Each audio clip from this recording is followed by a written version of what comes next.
March 22 நமது அனுதின மன்னா ஊழியங்களின் வாழ்த்துக்களுடன் இன்றைய நற்செய்தி. அன்பின் அடுத்த படி. இன்றைய வேதாகம பகுதி 1 யோவான் 3:16 முதல் 18 வரையுள்ள வசனங்கள்.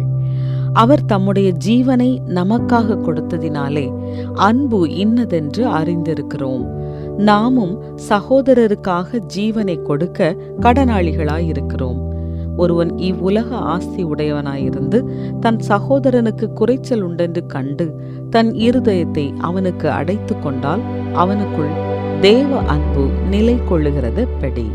என் பிள்ளைகளே, வசனத்தினாலும் நாவினாலும் அல்ல, கிரியையினாலும் உண்மையினாலும் அன்பு கூற கடவோம். குறிப்பு வசனம்: வசனத்தினாலும் நாவினாலும் அல்ல, கிரியையினாலும் உண்மையினாலும் அன்பு கூற கடவோம். 1 யோவான் 3:18. தன்னுடன் போட்டி போடும் போட்டியாளருக்கு யாராவது உதவி செய்வார்களா? செய்ய மாட்டார்கள். ஒருவேளை அதிசயப்படத்தக்க விதமாக அப்படி உதவி செய்தால் காரணம் என்னவாக இருக்கும்? விஸ்கான்சனில் உள்ள அடோல்ஃபோ என்ற உணவக உரிமையாளர் அப்படி ஒரு உதவியை செய்தார். கோவிட் விதிமுறைகளுக்கு கட்டுப்பட்டு அதற்கு ஏற்றபடி உணவகங்களை நடத்த போராடும் மற்ற உள்ளூர் உணவக உரிமையாளர்களை ஊக்குவிக்கும் மற்றும் அவர்களுக்கு உதவும் நல்வாய்ப்பாக இது அமைந்தது.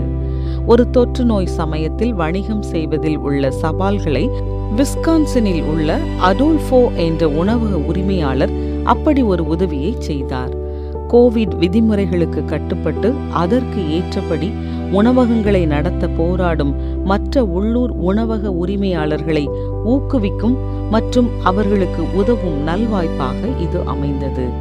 ஒரு தொற்று நோய் சமயத்தில் வணிகம் செய்வதில் உள்ள சவால்களை அடோல்ஃபோ நன்கு அறிந்திருந்தார். மற்றொரு உள்ளூர் வணிகரின் பெருந்தன்மையால் ஊக்கமடைந்த அடோல்ஃபோ தனது சொந்த பணத்தை செலவழித்து $2000 மேல் மதிப்புள்ள உணவு கூப்பன்களை வாங்கினார். அவற்றை தனது வாடிக்கையாளர்களுக்கு கொடுத்து அவர் நடத்தும் உணவகத்தின் அக்கம்பக்கத்தில் உள்ள மற்ற உணவகங்களில் பயன்படுத்துமாறு கூறினார். இது அன்பின் வெளிப்பாடாகும். அவை வெறும் வார்த்தைகள் அல்ல, கிரியைகள். மனித குலத்திற்காக தனது வாழ்க்கையை தானே முன்வந்து அர்ப்பணித்த இரட்சகரும் மீட்பருமான கிறிஸ்து இயேசுவின் வெளிப்படுத்தப்பட்ட அன்பின் மீது கட்டும்படிக்கு யோவான் தனது வாசகர்களை அடுத்த அடியை எடுத்து வைத்து அன்பை செயல்படுத்திட ஊக்கப்படுத்தினார்.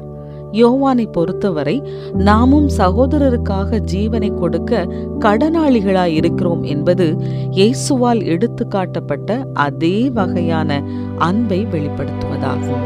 மேலும் இது பெரும்பாலும் அன்றாட நடைமுறை செயல்களின் வடிவத்தை எடுக்கும், அதாவது பொருள் மற்றும் உடைமைகளை பகிர்ந்து கொள்வது போன்றது. வார்த்தைகளால் நேசித்தால் போதாது, அன்புக்கு நேர்மையான அர்த்தமுள்ள செயல்கள் தேவை. அன்பை செயலில் காட்டுவது கடினமாக இருக்கலாம், ஏனென்றால் அதற்கு பெரும்பாலும் தனிப்பட்ட தியாகமும் அல்லது மற்றொரு நபருக்காக நம்மை நாமே விட்டு கொடுப்பதும் வேண்டும். தேவனின் ஆவியால் பலப்பட்டு நம்மீது அவர் வைத்திருக்கும் அளவில்லா அன்பை நினைத்து அன்பின் அடுத்த அடியை நாம் எடுத்து வைக்க முடியும். அன்பினை செயல்பாட்டில் நீங்கள் எப்படி அனுபவித்தீர்கள்? ஒருவரை நேசிப்பதற்கான அடுத்த அடியை நடைமுறையில் நீங்கள் எப்படி எடுக்கலாம்?